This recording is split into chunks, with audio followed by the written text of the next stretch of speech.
It's time for Around the Gridiron with your co-hosts, Marissa Voss and Brock Aker.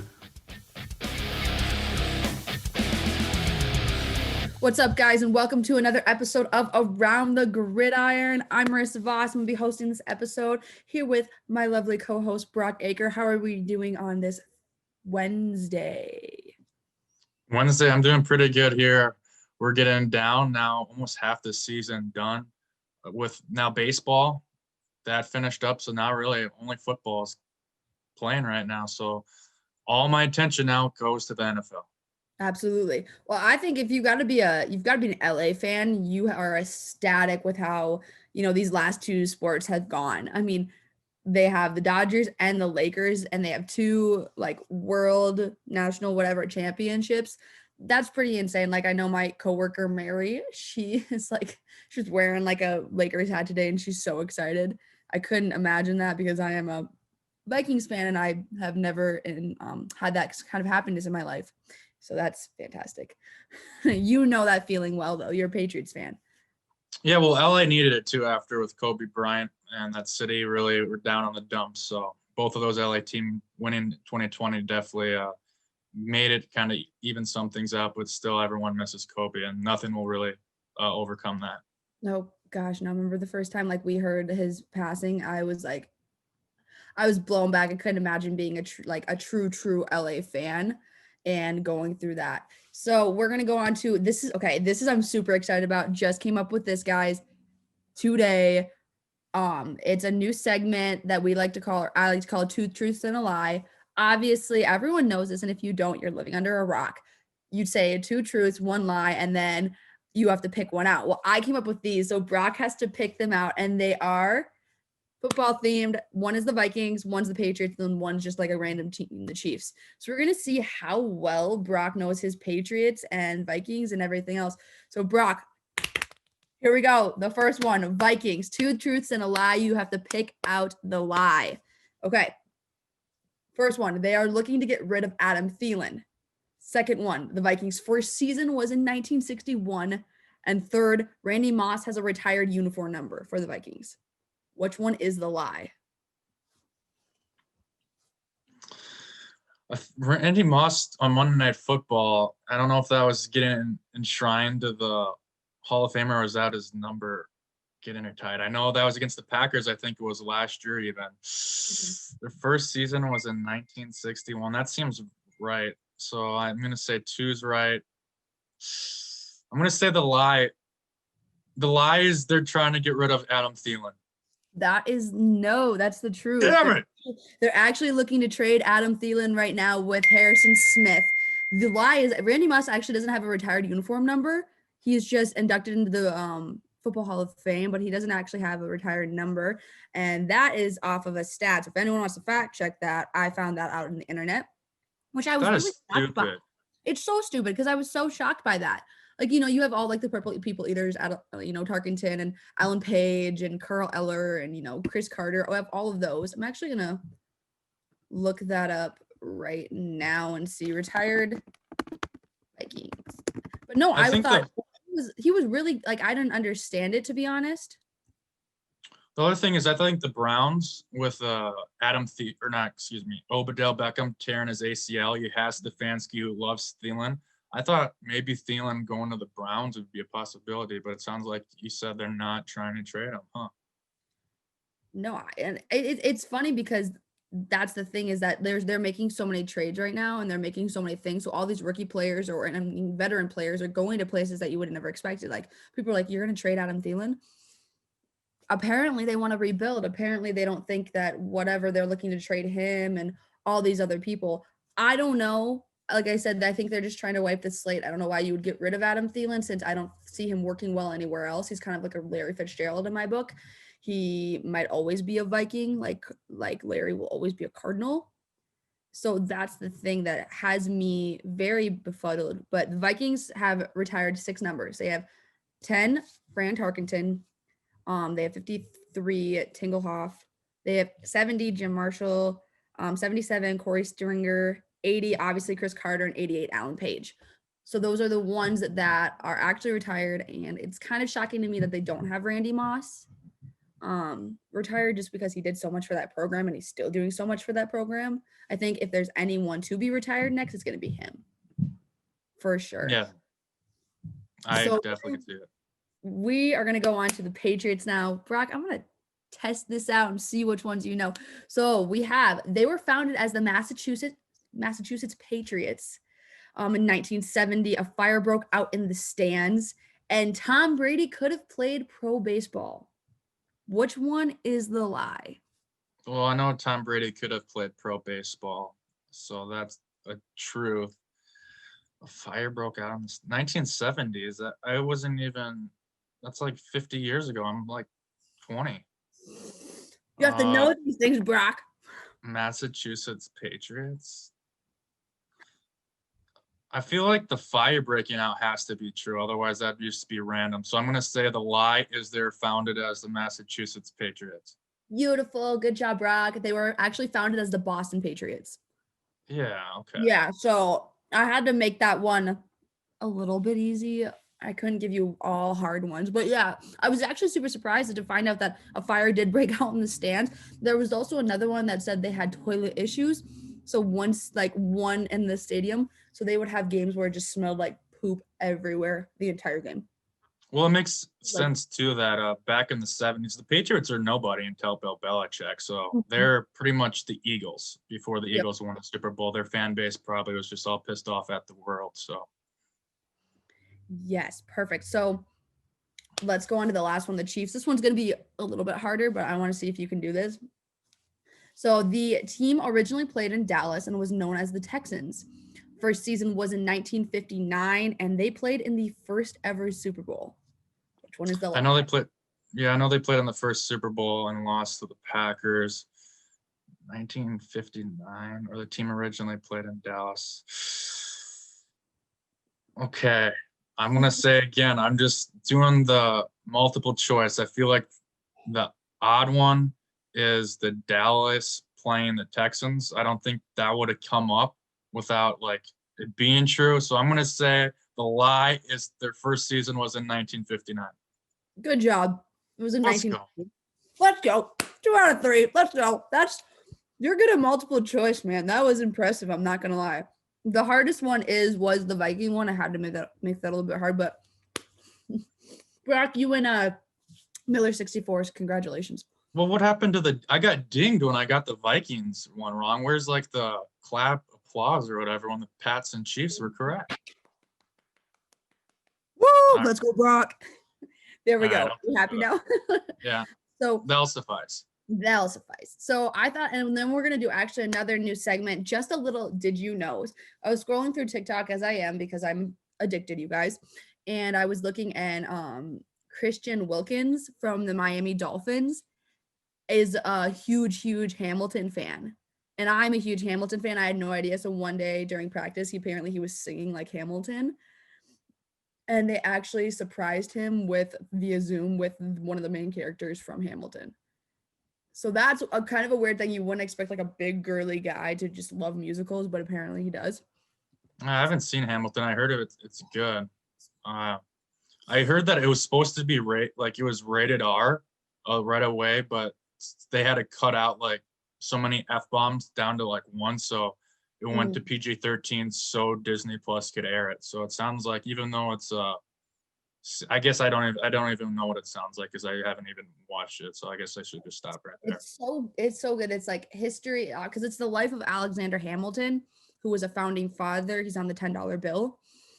And it's so good. It's just about his life and, everything. And it actually is like, I've learned so much from it. There was so much that I didn't know because like history, it's like whatever, but it made history fun. That's why was so revolutionary because it actually combined rap with history. So they rap almost like everything. They still sing, but they rap a lot of it, which you don't see in musicals. It's the first to ever do it. So that was why everyone loves it. Mainly, like it makes sense, but it's really cool. So we got another did you know fact. Did you actually know, I didn't know this, that Reggie Bush and Alex Smith were were high school teammates. They played at Helix Charter High School. Do you know that? I didn't know that. I knew Alex Smith played for Urban Meyer at Utah, and Richie Bush played at USC for Pete Carroll, but I didn't. So I knew they didn't play on the same college team, but Playing I some- didn't know they were ever connected. No. Yeah, well, and imagine going to like play them. You're just like Friday Night Lights, whatever, and you go to this and you're playing Reggie Bush and Alex Smith. Like, I would be horrified. I would be horrified. Well, again, Alex Smith is an athlete. Like he Oh, went to Utah and he could have run the football too. And obviously Reggie Bush, a Heisman Trophy, even though they took it away from him. Those two, like the read option, that unstoppable in high school, definitely. I couldn't even imagine. We also have Michael Vick was drafted by the Colorado Rockies, another football player that was drafted or could have played pro baseball, which makes me wonder if pro baseball is like not less than, but like at the same time, like not as, of depth. Because it seems like a lot of football players can play on professional baseball, but not a lot of professional baseball players can play football. You know what I'm saying? Is that Yeah, like, I think with the baseball, you almost have to decide you're going to play it right away because you can sign out of high school and you can start making money. Most of the time, if you're play football and baseball in college, you tend to go over to football because you're probably going to make more right away then because you're going to get drafted and sign veteran minimum for 500,000. While if you do baseball, you sign finally that minor league contract, which is way less at the time. okay. But if you want to play baseball, though, you have the opportunity to play minor leagues right out of high school if you want, though. So that's why usually they do it right away if they want to end up playing baseball. At least that's what I think. Okay, interesting. Well, this one was my favorite because it's a track one. And do you know that Odell Beckham Jr.'s mom is actually a better athlete than him? She was a superstar at Louisiana State track and field team. She was a 6-time NCAA All-American, and his mother constantly critiques like his form. Like, and there was one time Odell challenged her to a 40-yard dash like showdown because she kept like critiquing him, be like, you need to move this, you need to do this. So his mom's actually the better athlete in the family. And his dad, I think, played at Louisiana State University too. So he comes from two stellar athletes. Yeah, they said that McCaffrey's mom too is the best athlete from that household. I don't know what. I guess if your mom's a sprinter, you have a good chance, I guess, of being an athlete because both of them. That doesn't surprise me. I guess I wish my mom ran one more. Maybe I would have been more athletic. Yeah, my dad was actually a track and field person. My mom's not athletic, but my dad was actually a really, really good track and field person. So maybe that's why I'm a good athlete. At least I like to think that. Well, my mom was a basketball player, but Oh, she sick. didn't. Okay. I don't think she played track, so that's why I got tall. But I don't have the athleticism that I wish I had. Track is super demanding, and like the fact of you have to have a lot of athleticism to do it. I'm not saying it just because I'm in it. I'm actually like, you see like, Tyreek Hill and all these other people who are really fast and like some of the best athletes. Like, think about that. If you're running track, you're literally training your body, if you're professional or not, to run around a track 3 or 4 times at a top speed, or whatever. It's ridiculous. So I'm gonna just do one more. I have a couple more picked up, but this one I'm gonna do one more, and it's Brandon Marshall. Did you know he actually suffers from borderline personality disorder? I had no idea. Yeah, He was like, good with the Broncos. I don't know. Is he still in the league?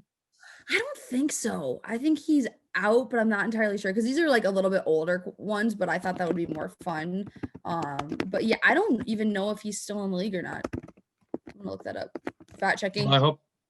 Well, I knew he was at the Raiders, but I hope that he still gets the help he needs with that disorder because I know once you're in the NFL, they have so many. There's usually a sports psychologist or someone like mental health, just a doctor that just focuses on that on professional teams. Now I know they do that in baseball. So you kind of hope that if he's out of the league, he still has someone to go to help that because mental health obviously is the real deal.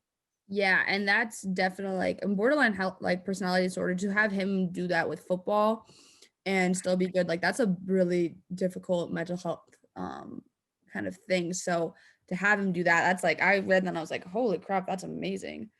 We're also going to talk about something else that's amazing. the Packers and the Vikings game. It's that time of the year. It's the second time. We'll try to get our redemption, even though actually it's at Lambeau, isn't it? So we probably won't get a redemption. It's fine. But that's one of the big time divisional matchups. And then there's a couple others that obviously we're going to talk about. But let's dive into this game. I am not expecting much because I can't expect much from them right now.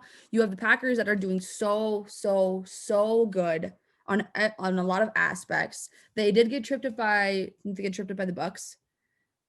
They got tripped up by the Bucks, but other than that, and you have the Vikings coming off of a bye with Dalvin Cook again and Jefferson and Adam Thielen.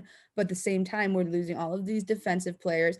We're looking to trade a lot of our veterans. We've traded Ngakoue. And then there's also another one that said, one league GM tried trading for tight end Irv Smith earlier this year, but the Vikings tried to push them to trade for tight end Kyle Rudolph instead. A lot of trades going down to the Vikings. If you're a fan, keep up with that and see what they're going to do, because there's going to be a lot of things happening in this season because they're just desperate and they need to get on the ball or need something to roll. But I don't expect much from this game. Do you? No, the only thing I do hope is, for goodness sakes, if you're playing the Packers, especially without Aaron Jones, he didn't practice again. Stop Davante Adams. That would just made me sick last week. The Texans, literally, the only player that's very skilled that Rodgers had with Jones out is Davante Adams, and they just single-carded Davante the whole day. Ended up with like 16 catches, 200 yards, and 2 touchdowns. If the Vikings just double-team them or double-team Davante Adams, they'll at least have a 2% chance. Yeah, it's so hard because this team is struggling to find their identity in a time where they don't know, and we're having so many, there's been rumblings of the veterans being like, I want out, I can't do this anymore, or young people like on this team. It's so frustrating. And then to go against the Packers at Lambeau, but yet the Aaron Jones thing, that's going to be a big plus for them if they can try to do that, but it's still the Packers, and you still have to try to beat them in their place. Another team that is struggling right now to find their identity, in my personal opinion, sorry, Brock, the Patriots. The Patriots are trying to find who they are, and I would say the same even thing about the Bills, but even more the Patriots, because they were so bad last week. They were not good. As a Patriots fan, how did you feel watching them go through that and have Cam Newton play like dog crap? Like, how do you feel? Well, I think the defense finally got fed up with the offense, not putting up points. So they kind of didn't put up much effort. Jeff Wilson, for the Niners had 3 touchdowns, ran all over us. Hasty, an up-and-coming running back for the Niners, came in too after Wilson got hurt and ran on us. I don't expect our defense to play like that again unless the offense really doesn't do their part. Cam Newton needs to step up here this week against the Bills. This is a must-win game for Buffalo. However, everyone in media has given up on the Patriots, and each time that's happened in the past, the next week the media has to apologize, and they're like, oh, the Patriots are back. Why did we ever question? If the Patriots win this game, they're only a game and a half out. You get behind the Bills. I still don't trust Tua that much, and the Bills already play the Jets twice. They have a very tough schedule. The Patriots still have a tough schedule, but they get the Jets twice still. So I think whoever wins this game will win the division. Yeah, so I'm not giving up hope yet on the Pats. I think they win this game and they still win the division, but that might be. I'm one of those fans that tries not to expect much. So then when they lose, it's bad, and when they win, you're just that much happier. But I just don't trust the Bills offense that is all pass heavy against our secondary, and I think our run defense will try to step it up this week. And we match up well offensively. We don't have weapons. Bills secondary, great. We run the football. The Bills front 7 struggled. You saw Clyde Edwards-Helaire get about 200 yards rushing against them 2 weeks ago. They really are just not, like you said, finding their identity in that front 7. I think Damian Harris, James White, Cam Newton could run over 100 yards this week. I want to see him run more designed runs like we saw in week 1 beating the Dolphins. Yeah, absolutely. So going on to the next game, talking about a guy who can run the ball, but we haven't seen much of that this year, Ezekiel Elliott. And then we are going against Carson Wentz and the Eagles. This is a dumpster fire game, but this game is also a foreshadowing game, kind of like we just talked about with the Patriots. Whoever maybe wins that game wins the division. Same thing goes for the Cowboys and Eagles. I think whoever wins this game wins the division. That's just how it is. But again, both teams only have 2 wins and it's not that great, but it could be a big win for the division because you're getting in steamrolling and going. And if you can beat the top team, you can beat them again and again and again. Personally, this game just is like I don't even want to watch this. Is this a Sunday night game? Isn't this Yeah, like a it's Sunday Night Football. That's dog shit. I gotta watch that. Ugh, so upset. So bad. It's so bad. And so for me, I think with Andy Dalton getting injured and Dak Prescott getting injured, who do they have? Who do the Cowboys have as their third string quarterback? They put in like this Dushinsky. I don't know how to say his last name last week. He wasn't good. They did sign Cooper Rush, who's been a backup for them in years past today. I don't know if he'll be in time to start that game. Yeah, I think this game's a must win for the Eagles, to be Mhm. perfectly clear, because if they lose this game, that's pretty bad at home against a quarterback that's third string, offensive line that's struggling. If the Eagles win, I'm still not going to count out the Cowboys quite yet, just because I think it'd be smart for them to trade for Ryan Fitzpatrick, because I think they are invested in Dak Prescott. So I wouldn't trade for Kirk Cousins or a quarterback like Sam Darnold that has a couple of years left on their contract, because I don't think they're going to want to use them next year. But I think if they get Ryan Fitzpatrick, maybe an offensive lineman, they're right back in this race and still could win the division. But I do not expect them to win at all this Sunday night. No, I don't either. I think that, there is no central player, a team there is no I in team, that's the saying.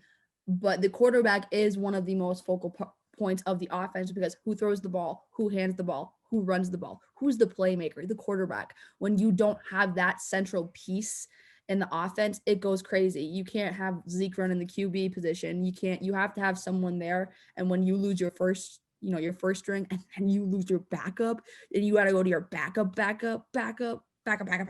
Like that's fucking ridiculous. I couldn't even. It's like Kirk going down, Mannion, Mannion, Mannion. I don't know how you say that. Sean going down. Who do we have left for the Vikings? I don't even fucking know. I don't even know who our third string is. That's bad. But it's kind of like that situation. And if you're going against a healthy Carson Wentz, there's no way that they can win that game. Exactly like you said, there's no way they can put in someone who they, draft or pick up and then have them ready by Sunday. It's just not feasibly possible. So I'm going all in on the Eagles. Unfortunately, I don't want them to go all in because then, we have to stand by our bet. And I really, really, really don't want to wear a Carson Wentz jersey, but I will make it look good. So it's fine.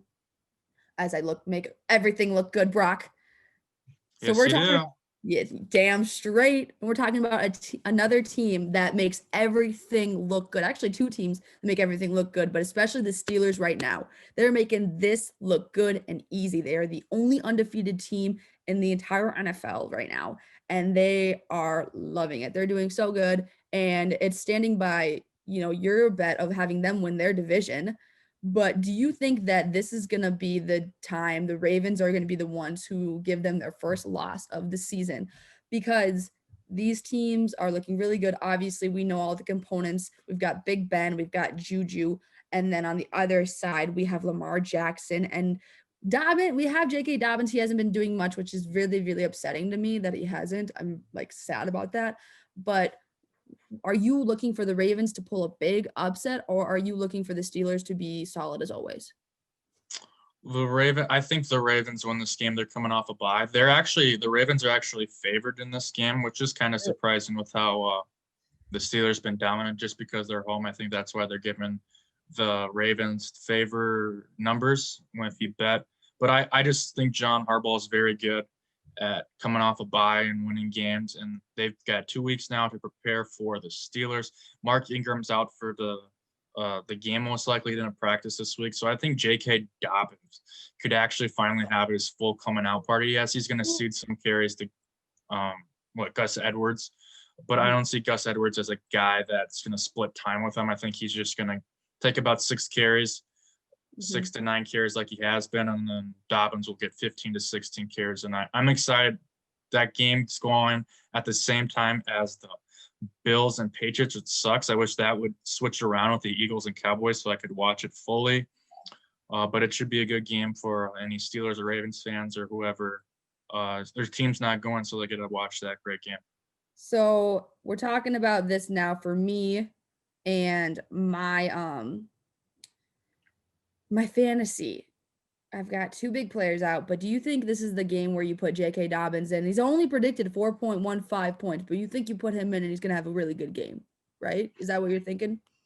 Well, it depends on your options, but yeah, if Mark Ingram is out, J.K. Dobbins definitely enters the flex conversation.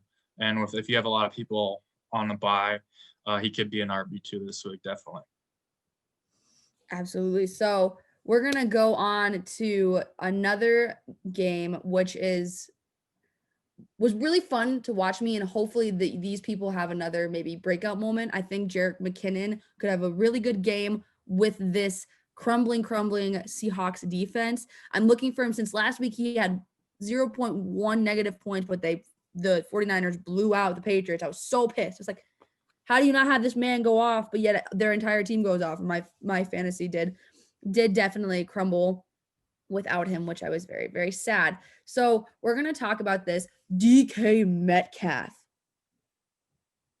If I am if I'm the Cardinals guy who got the interception and I'm going for a pick 6, it's like hit me, and then DK Metcalf is the Sunday scaries when I drink too much on Saturday and I'm hungover. They're just chasing me down. Like I know I'm going to be hung on Sunday and they're just chasing me down and tackling me.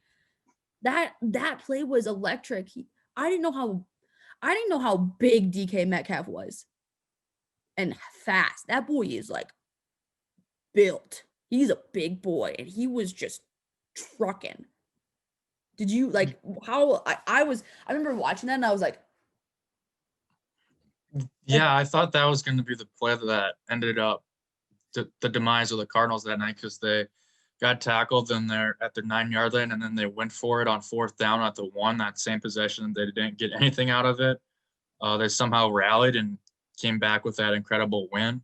But yeah, DK, he's big, strong, fast.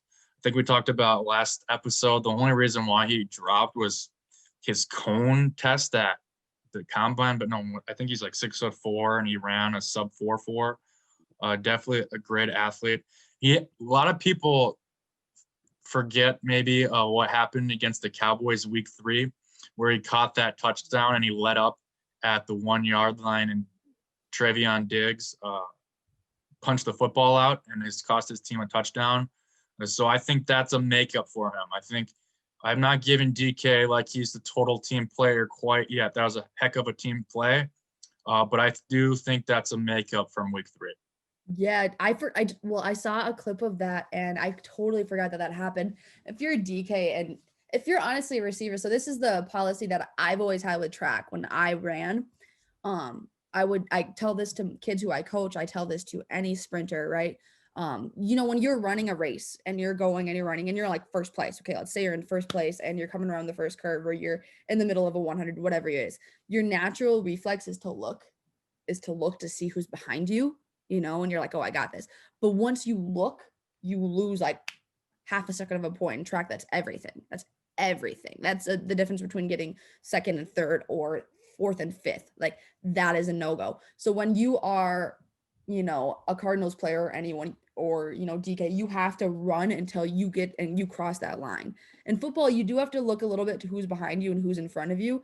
And I think that was a big moment where I was like, DK, you can't let that happen. Doesn't matter if you think you're in the end zone or you think you got the ball or you think it's an easy touchdown, and you see it time and time again, like with Justin Jefferson, he walked into the end zone. I don't like that with wide receivers because it's like, oh yeah, I got this. I'm walking in. Well, you don't know who's behind you. You don't know with speed. You don't know who's there. You got to check your surroundings a little bit, but go for it, truck it, get in the end zone, and call it good. And that one was a big one for DK. Let's talk about two guys who I was so upset because I lost my fantasy by like 2 or 3 points, and it was because Murray went off, but so did Wilson. I think this is my opinion, and I don't know if you can tell me I'm wrong, but I just have a gut feeling about this. I think Kyler Murray is in the makings of becoming Russell Wilson quarterback. I think those two have a lot of similarities. I think it showed up in the matchup, and I think you give him a couple more years and he's going to look like Russell Wilson and maybe even have a better running game than Russell Wilson. Yeah, they're both former baseball players. We talked about that a little bit early or last week's episode, and we talked about baseball players in this episode already that are football players. I think that really helps them from the aspect of they know how to slide, and they definitely use that to their advantage. A lot of people thought Kyler is too small and he'd take hits and get hurt, but he, like Russell Wilson, is very smart of getting yards, but then not getting too much where you get yourself opportunity of getting hit and getting hurt. So I think definitely Kyler Murray is doing the right thing with the sliding, looking after Russell Wilson, because your best ability is your availability. He's obviously a hell of a talent, but it's important for him to stay healthy because we talked about the Cowboys' injuries with their quarterbacks. If he goes down, the Cardinals are back to square one. Oh, absolutely. 100% agree. And another one with this, I have a lot to say about the Seahawks because I think that they're kind of like the Vikings, but not they have a loaded offense, but their defense sucks. And that's what's going to keep them from the Super Bowl. I really do believe that, because what lost them that game is honestly their defense. They did a lot they had, obviously Russell Wilson had a couple interceptions and there was a lot of things that went down in that game that wasn't good, but their defense is just horrendous. They can't hold a team. They build a lead, but then the best, offense is a good defense, and they just don't have that. And I think that's what's going to stop them from getting to the big stage. Yeah, they haven't had Jamal Adams. They traded for him. He's been out, which has hurt them. But even against the Patriots, he was there.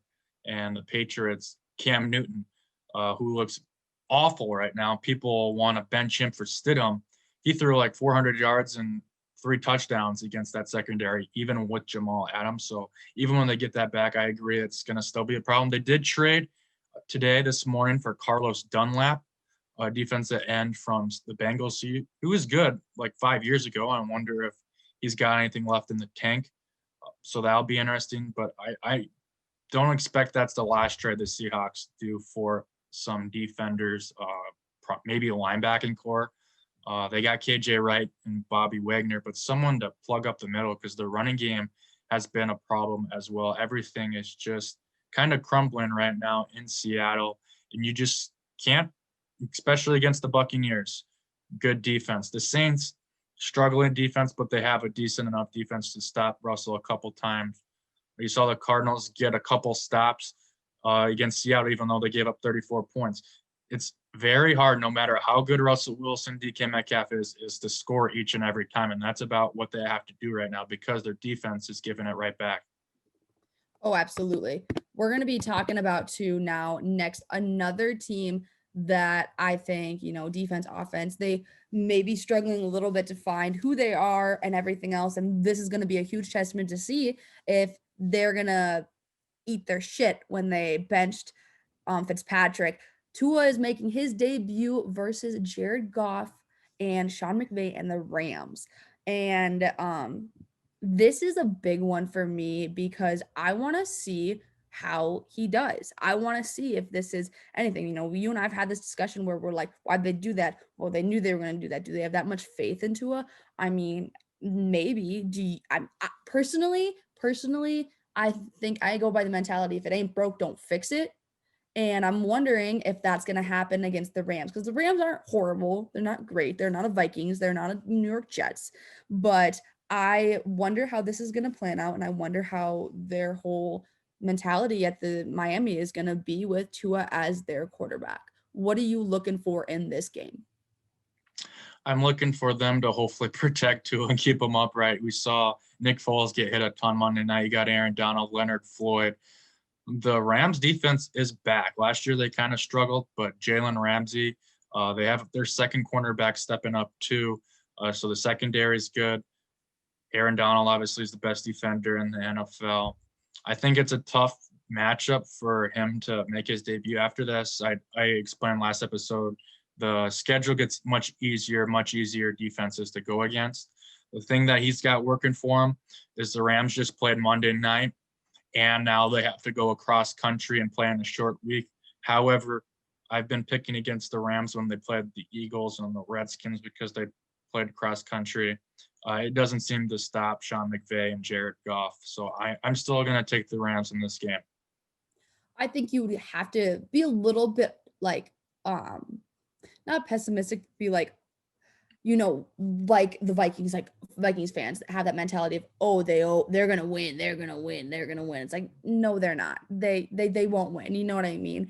And I think Miami Dolphins are kind of the same way. We're like, oh, they'll win. I'm a realist. I really do think that the Rams will win this one as well, just to see where they're like everything. And aren't they at the Rams? Aren't they at the, aren't they? It's in Miami, actually. It's in Miami. So that might be a big component that we need to look into, because yes, being at home, being away isn't everything, but it does have something to do with it. To be in your own place and know the field you're at, know what works and what doesn't, and it's got that kind of home away mentality, and that might be a turning point and it might help, but I don't think by much. And I still think that, the Rams have that on them. They have that, what's the word I'm looking for? Veteran mentality. They kind of have that, where Tua is very young and he doesn't know much.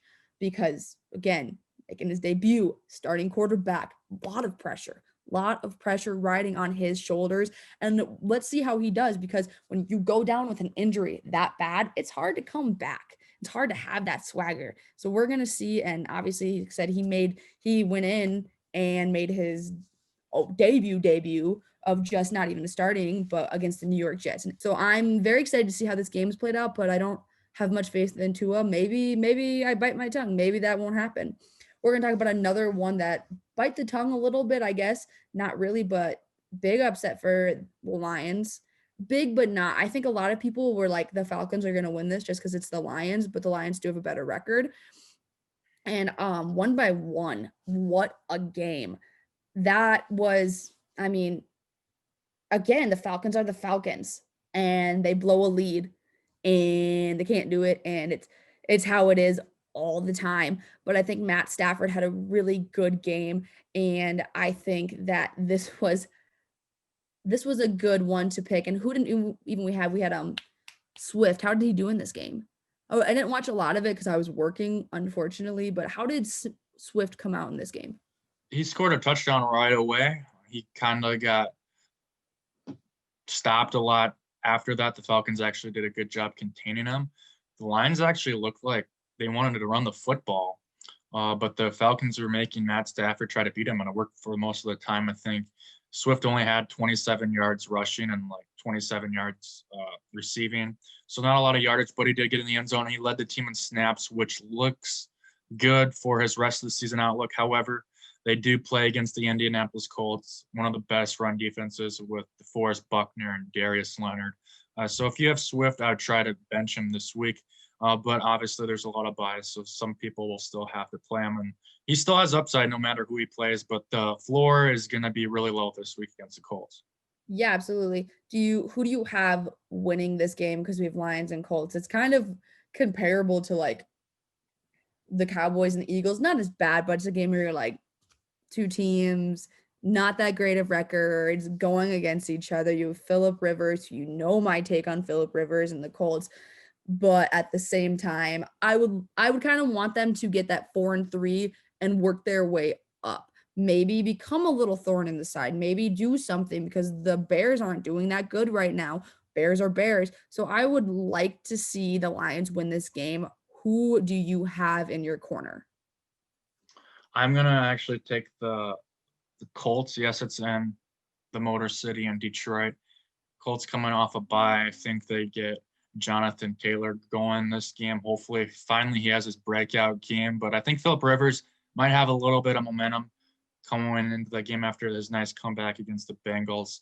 This is a tough one to pick, but I will at the end of the day. I do think Phillip Rivers and Jonathan Taylor get it done against the Colts or against the Lions. I'll take the Woo! We got one-on-one. One-on-one. Let's see who wins this game. Brock or I don't know, man. Pretty good at picking them. Brock isn't, but maybe Yeah, I I'm won last week. I know. Maybe I'm going downhill. Maybe I'm just losing my touch. Honestly, I might be. We're going to talk about a team that is losing their touch, and I am not surprised. The Chicago Bears. Chicago Bears are who we thought they were. They always were. And they showed that against LA. LA just made them look like idiots. I didn't know they were 5-2. I thought they had a way worse record than they do. So that's not bad at all then. That was a really good game then, but I just thought that Nick Foles fumbled and didn't do good. Another take, actually, we're gonna look back on that at the Rams. I want to know this from your take. What do you think about Jared Goff? I think he's a above average quarterback, but not much above average. I think he's definitely a nice to have Sean McVay in your corner, obviously one of the best offensive minds in the game. But I do think Jared Goff is good at times. He can be really accurate.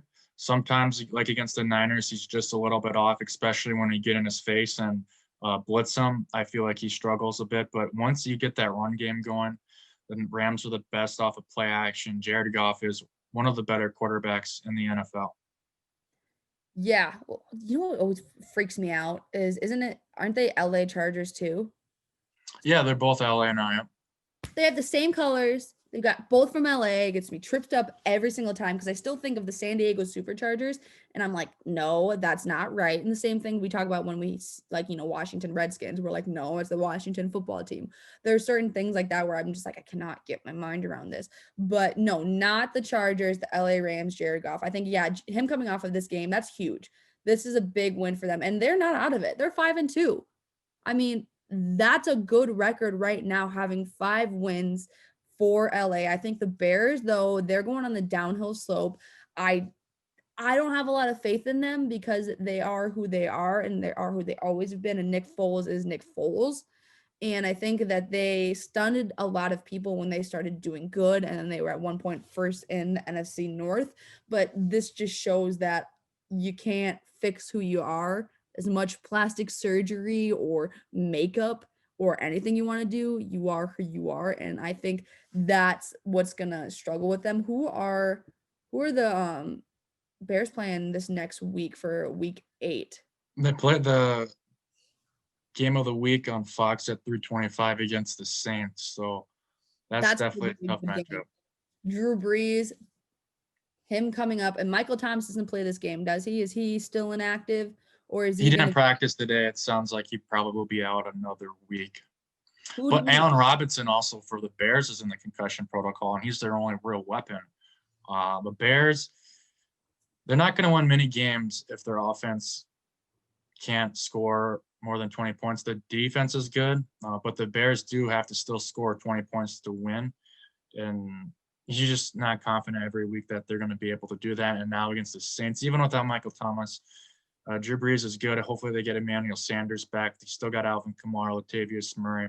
You got to remember the Teddy Bridgewater led Saints last year winning the Soldier Field and won it. Now this time they do have their quarterback.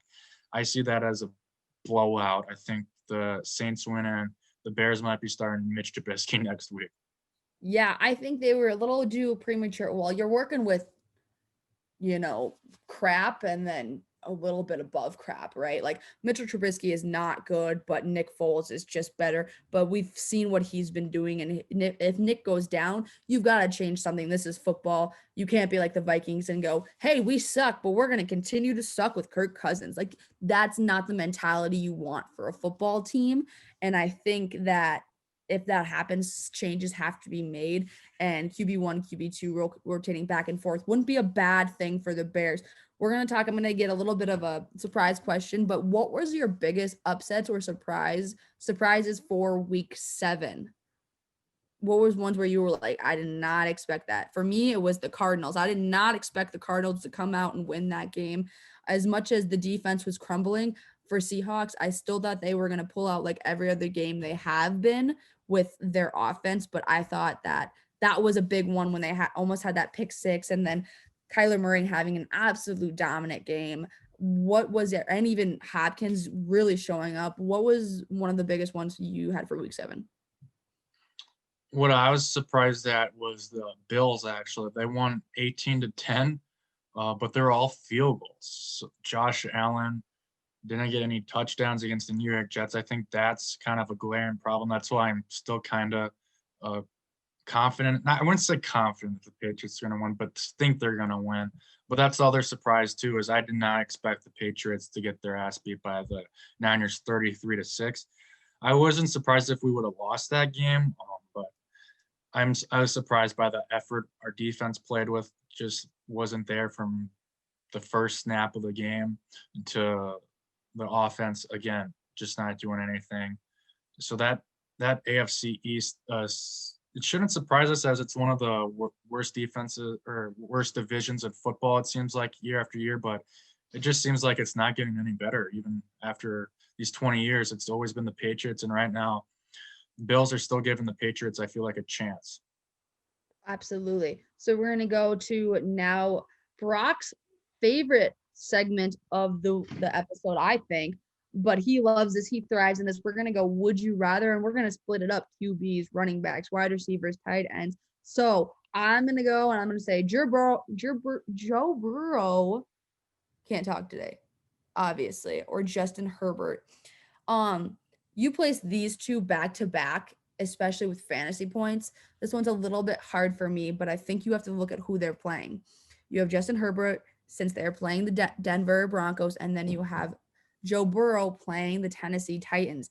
This is going to be a hard game for Joe Burrow because you have the Tennessee Titans, and they are so good right now, their defense, their offense. And with Justin playing the Denver Broncos and them not being that good of a team, I probably would say to go with Justin Herbert in this game. And if you have him, start him. What are your takes on this? Justin Herbert going against the Denver Broncos, it's kind of actually a tough matchup. The Broncos are kind of decent. Justin Herbert's just been going up bonkers these past few weeks that he's played. He's gotten 4 touchdowns against the Jaguars, 3 touchdowns against the Saints, 3 touchdowns against the Buccaneers. And then he's throwing for a lot of yardage, too. Only he and Mahomes have thrown over 250 yards in their first 5 games each. So that's very tough to sit Justin Herbert. Joe Burrow playing against the Tennessee Titans, who's actually given up some points to Ben Roethlisberger and Deshaun Watson the last couple of weeks. However, I think I can't sit Justin Herbert right now. So if you have to make the decision between these two, I would stick with Justin Herbert, as he's just having an incredible run right now. Absolutely. We're going to talk about two other QBs who are having pretty good runs right now. I think pretty solid. We got Baker Mayfield and Derek Carr. For me this week, who I would go with is Derek Carr, just because Baker is so inconsistent at times, but he has shown that he is that Baker Mayfield that we have seen when he played in college. He is the guy who is making more strides to becoming who he is and who he was. And it was really hard for him to figure that out in the first couple of years, but I think that he's doing really good right now, but I still don't put him up against Derek Carr. That's me. Who do you have? I'm going to take Baker this week. He's coming off a 5-touchdown game. This past week, Brady scored 5 touchdowns against the Raiders. I think this is going to be kind of a shootout. But I don't know. Baker just, I feel like, gives you more upside. I think Josh Jacobs bounces back this week, so I think the touchdowns for the Raiders might be on the ground. This is obviously an ugly situation, but there's a lot of teams on the bye, especially if you're like a Kyler Murray owner. These two are probably on the waiver wire. I would probably lean towards Baker this week. All right, so now we're going to switch over to the running backs. We got Josh Jacobs or Kareem Hunt. For me personally, I'm going to go with Kareem Hunt. And what do we have from our top tier fantasy analyst? Who you got between these two, Brock Aker? Top tier fantasy analyst. Wow. Yeah. I just think Josh Jacobs finally bounces back after getting 17 yards rushing on 10 carries against the Buccaneers. Kareem Hunt obviously has been great, especially with Chubb out. It's obviously these are both starts in both leagues, but we're just picking who do we think scores the most fantasy points this week. I want to take Josh Jacobs. You're gonna take Josh Jacobs. Okay. Talking with another one, running back Miles Gaston or Daryl Henderson. Who do you think? Who do you have? Yeah, another matchup. The Dolphins play the Rams. I think that Miles Gaskin is needed to go off for the Dolphins to win, so Tua gets some pressure off him, so he doesn't feel like he has to do everything. But I think Aaron Donald and the Rams defense will shut down get Miles Gaskin. So this is a flex question I bet a lot of people might have. Take Daryl Henderson Jr. going against a bad rush defense against the Dolphins. I have absolutely the same thing. Look at me and you on the same page. I don't think this has ever happened when we're talking about head-to-head would you rathers. We're going to now switch over probably to my favorite position, I think. I love wide receivers. I love watching them make these crazy, crazy plays. And oh my God, I don't even know if I can pronounce this name. Travis Fulgham. Is that right? Travis Fulgham, yeah. Fulgham? No, a no-namer coming into the year. Yeah, He's that's been what I'm on saying. multiple teams' practice squads. I think even on the Browns practice squad. But with the Eagles injuries you talked about, he's making a name for himself, and now he's an every down player for the Eagles and Carson Wentz #1 red zone target. So it sounds like you're pretty high on him. Would you take him in a matchup with Mike Evans? This one's tough. I actually have both of these guys. I'm ended up having to start both of them because I have DeAndre Hopkins on a bye, but I'm sure people are very disappointed in Mike Evans having only 3 catches on 3 targets for 47 yards in these past 2 weeks combined. You don't expect that low of output. However, Chris Godwin did just break his finger. Just the start of everything with Godwin.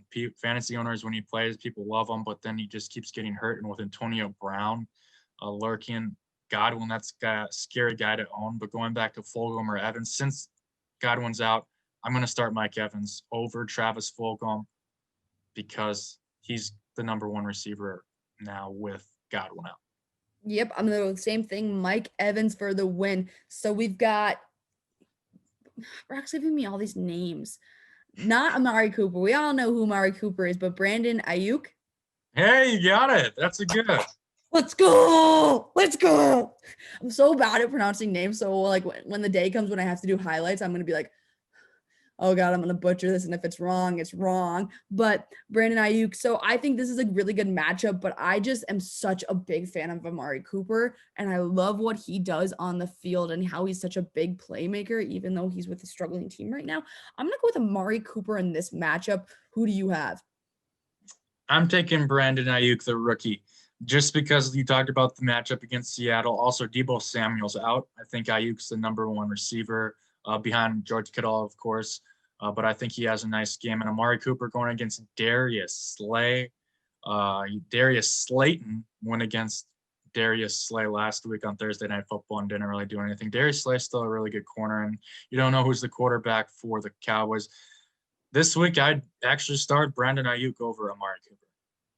Wow. Woo-hoo! Big one right there. That is but it's not far off though. It is hard because you want to have Amari Cooper because he's so talented, but you also have the same thing of you don't have a quarterback. So who are you going to go with? And it's like, if you don't have a good quarterback, who are they going to throw to?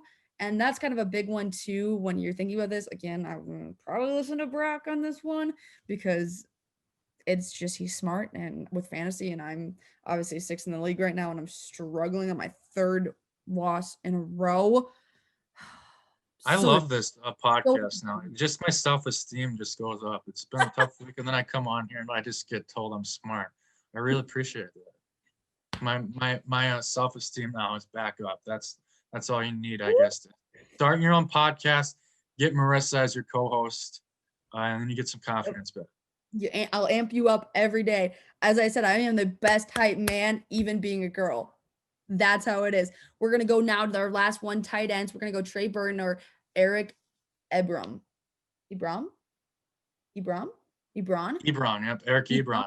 Eric Ebron. I had him as I actually have him on my fantasy, and for a tight end, I had him on the bench, which I shouldn't have done because if I would have put him in, he would have won the game for me, which is always how fantasy works. You guys know it's such a frustrating game because you put people in and they, whatever else. This is so bad. I need to make some changes on my bench. I've got 1, 2, 3, 4 total players 1, 2, 3, 4, 5, 6 who are all questionable. All of the Qs on them. It's so horrible. I don't even know, but Eric is one of them that he does have a questionable mark on it. And I never know if that's completely accurate because, they do play, but he is projected to get 5.63 points. And I don't know. I mean, who would you pick? And even talking with me, like I don't have Trey, but if you have Eric, which one of these would you put in your fantasy roster? I like Trey Burton. Frank Wright, the head coach for the Colts, love to get tight ends involved. He's coming from obviously the Eagles, which came from the Chiefs, where you have Kelsey and Ertz. Burton had a couple touchdowns right before the bye. I like him a lot. As Philip Rivers also, Antonio gets that 2 combo has been great. Even when Hunter Henry came at the end, Rivers loves his tight end. So give me Trey Burton this week, and I like his rest of the season outlook as well. Yeah, I said the same thing because, like I said, I got to make some changes. It's hard with tight ends because obviously that they aren't going to get what the running backs do or the wide receivers do. They're not going to get that much traction, but he isn't a solid pick from week to week. I put him in my roster 1 week and he doesn't do that great. I put him in on the bench and he does good. It's just how fantasy works. But I would do even Trey Burton. I'm not going to put him in my lineup. I'm just not 100% on him and how he works. Even if I have Henry for the Chargers and I have him in my lineup right now as a tight end versus anything else. And that is our best would you rathers. So this week now we're going to go to another one that Brock really loves is lock and upset for week 8. I'm going to have Brock go first. Who do you have for your lock and upset? Yeah, I had the Bucks as a lock last week, and I finally got a correct game pick. So I'm going to go back to the well, and I'm going to have them as my lock. And my upset is going to be the Broncos upsetting Justin Herbert. They're at home. I think Melvin Gordon revenge game maybe helps the Broncos prevail against his old team. Yeah, so for my lock, I'm going to go with the Chiefs. And then for my upset, I'm actually going to go with the Dolphins and Tua. I know it's back and forth. I said I don't really trust him. I don't really know this. But at the same time, I think them being home, Tua having a little bit of chip on his shoulder saying, hey, look at me.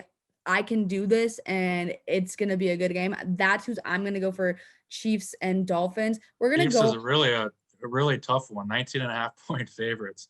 Yeah, that one's tough. I didn't know. But that's okay. We've been struggling our picks. We deserve to try to get back on the right track.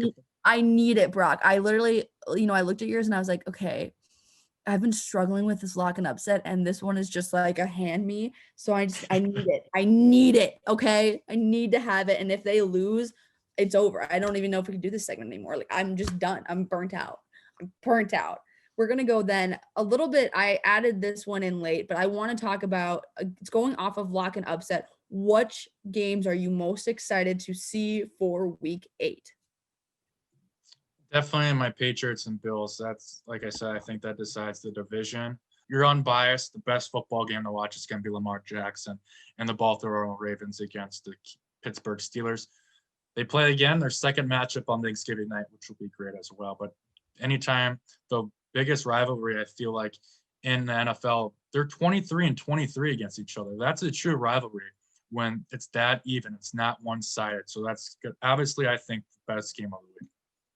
Yeah, and one that I'm really looking forward to as well is we're going to look at not the 49ers and the Patriots. We're going to look at week 8, and the ones that I have is Falcons and Panthers. I'm kind of excited to see that because I have this hope for the Falcons. I'm like, just do something. Like every single game they play, it's close.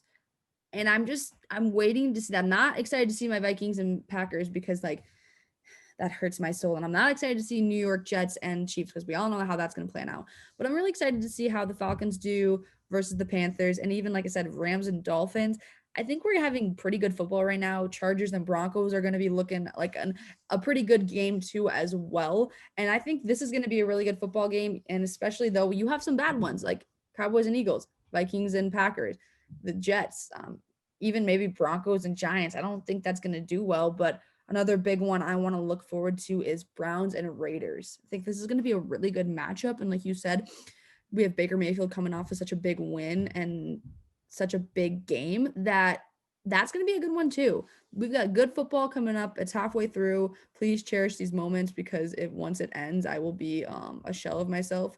Thank goodness though, guys, this was a day maker. I knew this was gonna happen. Okay. I have a spy on the inside. The Minnesota State Mavericks men's hockey team is back, baby. College hockey is back. Woo! Let's go. So excited. That was such a day maker. I knew they were gonna come back. I already saw their schedule. It's nothing too big. It's nothing too great, but that's my team. If any of you know me, and if any of you don't, I was the ice side reporter for the Minnesota State men's hockey team and a podcast host. And we've gotten the works of where I'm going to be doing some more hockey stuff, Brock. Yeah, you heard me damn straight. I'm doing more men's hockey for the Mavericks this year. Super excited. So if you follow me on Twitter, if you're even interested in that, because I'm going to be posting some stuff. I'm going to be doing some not halftime shows, but like intermission shows or pregame shows. And we're also going to be talking about that, a little bit of podcast, as I'm going to be a backup for my good old Maverick Hockey Live podcast. But this is the #1 podcast, baby. This is the one you need to listen to. The other one you can listen to in your spare time because it's me and you need to do that. But from us at Around the Gridiron, Brock, any last sayings, farewells, whatever? I don't know who's back. What do you got? Yeah, I hope the hockey coming back and everything. We're getting into the winter. Hopefully COVID doesn't strike back at us. But I think you should be on Fox Kickoff tomorrow, Thursday night. I don't think anyone is as excited as the Falcons and Panthers game as you. Usually people have been complaining on it, but you should be the host tomorrow night. Sounds like you'd really pump that game up. Hey, I will pump anything up. I am the best hype man as a woman. You need me on your roster to just get your self-esteem up, get you through a hard breakup, get you through, I don't know, eating a sandwich or something. I'll back you up. I'll be in your corner every single time. Just like you should be in our corner for this. Please listen to our podcast. I want this to get going. We've been looking at numbers lately and trying to figure out what we can do to make this better and really get you guys engaged. So if that's posting more on social media, if that's posting more clips, if that's going even on TikTok, please tell us what we need to do to get these ratings up, because we will do it and we want to have a good rest of the half of the season ahead of us. So please, guys, be interactive with us. We would love nothing more. And I'm ATG Gridiron on Twitter. We're going to be on Facebook, our YouTube. As always, I am Marissa Voss, Brock Aker. We will see you next week. I'm going to talk to Stump Monkey.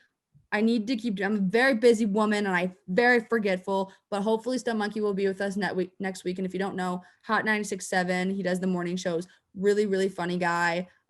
He will just be, we're gonna make a different episode out of that. I think we're gonna make it like funny. I think we're gonna be like this is just me in my head right now, like Tinder things, like would you rather things, but different than football, but still incorporating some football, but like, you know what I mean? Like real life stuff. We're going to have Stump Monkey tell us the keys to success with dating and everything else. Like, I think we need that.